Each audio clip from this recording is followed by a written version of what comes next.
I love Picross. In fact, I was pretty obsessed with it recently, playing through any Picross games I could find. Picross, or nonograms, are picture crossword puzzles where you're given a grid with the task of filling it in a specific manner to create a picture. Using the hint numbers along the top and side of the grid, you have to figure out which squares to shade in and which to cross out. The numbers on each row correlate to how many squares need to be shaded, and if there's multiple numbers on a row, like say 3 then 4, that means you need one row of 3 shaded squares, a gap of at least 1 square, then another row consisting of 4 squares. It's a big game of process of elimination. Each row you cleared makes it just that much easier to solve the next. A fairly simple rules for a simple game, but the simplicity is exactly what I love about it. It's so easy to pick up any old Picross game and have a good old time. One of my first ever Picross games was Pokemon Picross, which for a free-to-play game was still really fun. Something you might not expect though is that Nintendo has a bunch more Picross games under their belt, most of which being developed by the same team behind Pokemon Picross, Jupiter Corporation. Jupiter have made like 500 Picross games, that's mostly what they're known for these days, but they've got a pretty wide portfolio ranging from The World Ends With You,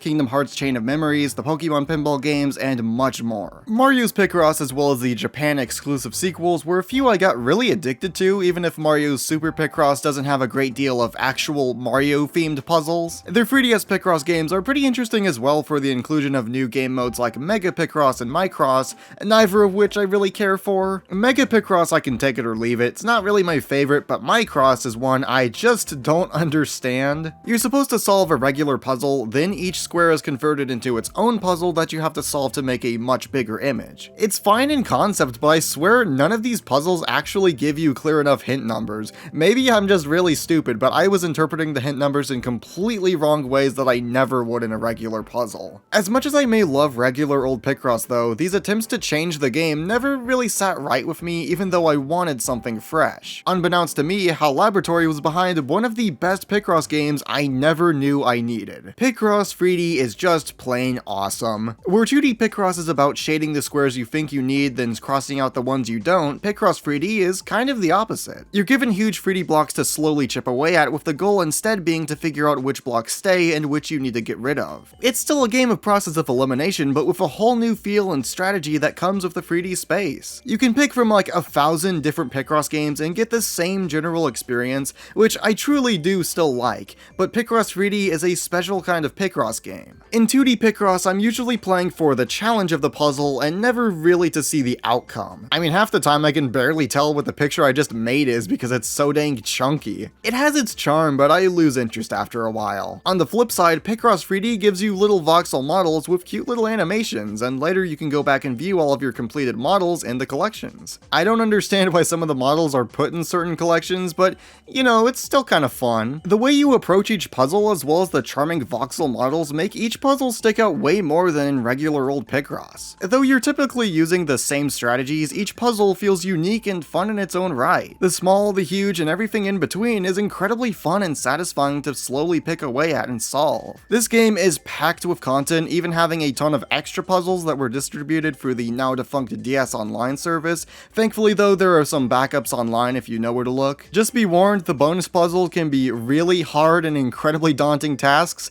so I'd recommend saving them for after the main course. Just trust me on this. For the longest time, I feel like I've heard no one talk about this game, but it must have sold fairly well because about 6 years later, Picross 3D Round 2 would be released. And I didn't even know this game existed. I had at least heard of the first game, but the sequel feels a little more on the obscure end, but perhaps I just overlooked it. I love Picross 3D, so naturally you would think I'd love Picross 3D Round 2 just as much, if not more, but unfortunately this game kinda makes my brain hurt. Round 2 changes up the basic mechanics by introducing a brand new paint color, which kinda majorly changes up how you approach puzzles as compared to the first game, in a way that I'm not huge on. In the first game you could mark blocks you think need to stay, but it wasn't required, just a little safety measure to ensure you don't accidentally chip off the wrong block. In the second game, you have to paint all of the correct blocks, however, if you paint the wrong block, you get penalized for it. To me, this is a largely unnecessary change that, combined with the second paint bucket, led to a lot more frustrating moments than I would ever have when playing the original game. It does get a little easier as you play, you know, you'll learn to let go of some old habits, but it still doesn't sit right with me. This isn't helped by the fact that puzzles are now categorized by a theme rather than by difficulty,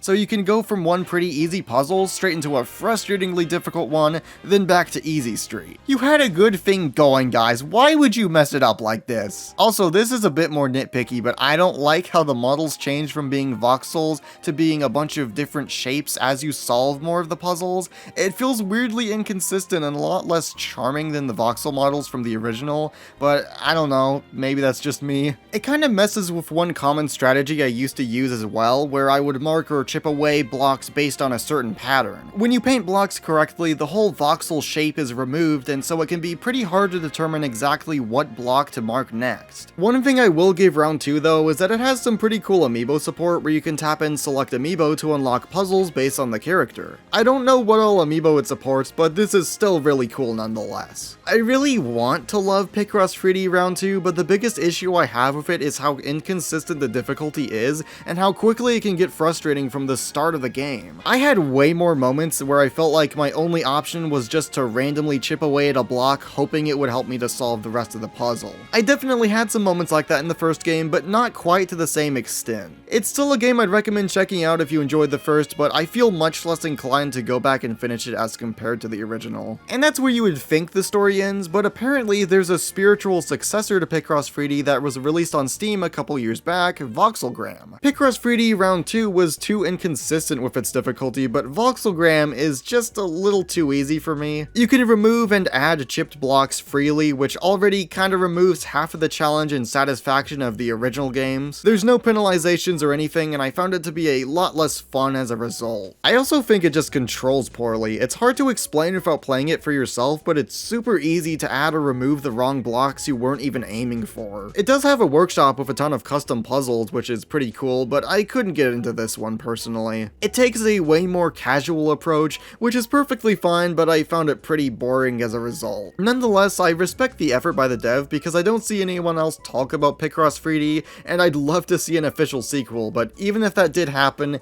it wouldn't be quite the same unless it was on another DS console. But hey, I've still got a ton more puzzles to play through in Picross 3D and its sequel, and even if the games aren't perfect, they're still really addictive, and I've grown a strong appreciation for what it does. Maybe somewhere in an alternate universe we got the 3DS 2 and the Picross 3D 2 sequel I never knew I needed, but for now I have to live with this sucky universe. Until next time, I've been Wyrlwind, and I hope you have a great day.